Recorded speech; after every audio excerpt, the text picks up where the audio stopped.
안녕하세요. 레버리지 랜드에 오신 것을 환영합니다. 바쁘신 분들은 영상 속도를 2배속으로 들으실 것을 추천드립니다. 이번 시간에는 우리가 왜 개별 종목이 아닌 ETF에 투자해야 하는지에 대해서 알아보도록 하겠습니다. 개별 종목이 아닌 ETF에 투자해야 하는 이유. 투자는 전문가에게 맡기고 우리는 본업에 집중해. 지난 영상에서 하락장에서 필히 투자해야 하는 대표 ETF에 대해 소개를 해드린 적이 있는데요.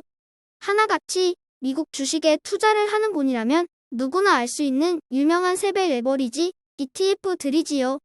나스닥 100 지수를 추종하는 QQQQ, 필라델피아 반도체 지수를 추종하는 SOXL, 미국의 혁신 빅테크 기업과 반도체 기업만을 모아놓은 불즈, 마지막으로 중소형 바이오, 테크 유망 기업들의 교집합, 라보까지 제가 가장 선호하는 믿음직한 3배 레버리지 ETF들입니다.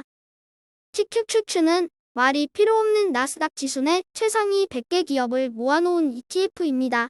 빅테크 탑10 기업의 점유율이 과반에 가까울 정도로 높은 비중을 차지하고 있으며 알아서 분기마다 리밸런싱을 통해 나스닥 내 최상위 100개 기업만 담고 있는 지구 최강 기술주 종목들입니다. SOXL의 경우 종목수는 30개로 QQQ에 비해 안정감은 비록 떨어지지만 4차 산업혁명 시대의 반도체가 쓰이지 않는 분야를 찾아보기가 더 어려운 만큼 앞으로의 성장은 더 가속화될 것으로 예상되는 바 반도체 투자는 필수이며 이 ETF 또한 분기별로 알아서 리밸런싱 되기에 반도체의 미래만 확신한다면 굳이 머리 아프게 종목 걱정을 할 필요가 없는 믿고 맡길 수 있는 든든한 ETF라 하겠습니다. 다음으로 럭셔리 엄치나 ETF 불즈입니다. 엄밀히 말하면 증권펀드인 ETN이고 캐나다 몬트리올 은행에서 관리합니다. 종목수는 비록 15개이지만 그 면면을 보면 QQQQ와 SOXL, ETF 안에서 최상위 기업들만 모여있는 것을 알 수 있습니다. 공부 잘하는 반안에서 특히 더 뛰어난 애들만 모아놓은 느낌이랄까요? 불즈 역시 분기별로 리밸런싱 되기에 성장이 꺾이는 기업은 알아서 도태되고 우수한 기업은 알아서 편입되어 주니 종목 걱정은 할 필요가 없는 맘 편한 ETF라 하겠습니다. 최근에는 준비디오, 페이팔 등이 리밸런싱을 통해 떨어져 나갔고 퀄컴, 어도비 등이 편입된 것을 알 수 있습니다. 이처럼 전문가들이 알아서 리밸런싱 해주니 마음이 참 포근합니다. 마지막으로 호불호가 갈리는 라보 ETF입니다.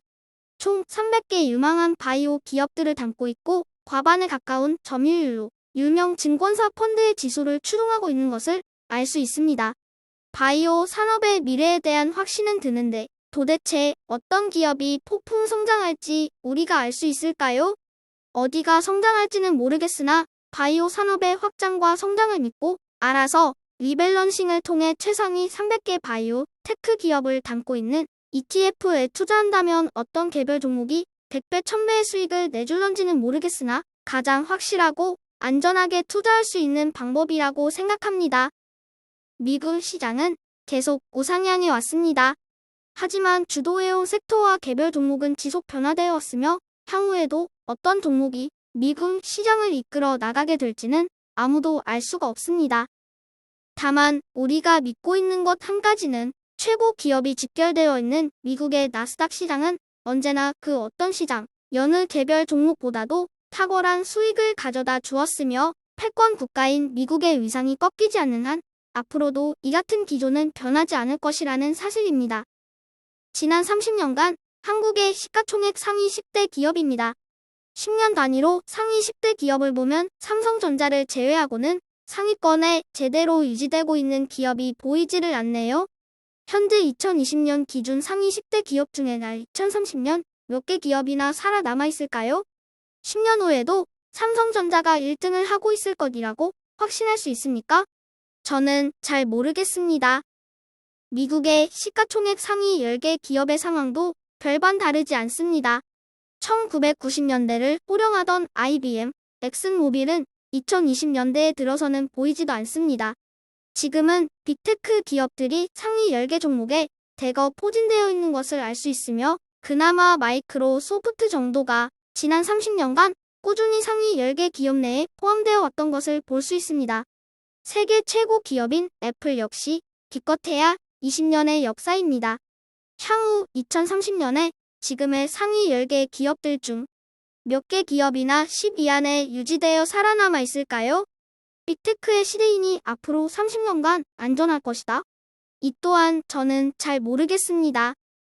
현재 트렌드를 주도하는 세계 최고의 기술주 기업들이 2030년에도 온전히 동일하게 자리하고 있을까요? 좀 전 자료에서 보신 바와 같이 고작 10년의 짧은 시간만 놓고 보더라도 한두 개 기업이 남아있을까 말까입니다. 더더군다나 요즘과 같이 급변하는 4차 산업혁명 시대에서 현재 우량 기업들이 그 자리를 계속 차지하고 있으리란 보장이 있을까요? 기업의 성장과 발전 속도는 그 어느 때보다도 빠르게 변화하고 있습니다. 과연 우리가 그 변화의 속도를 알고 긴다는 전문가들처럼 모니터링해가며 따라갈 수 있을까요?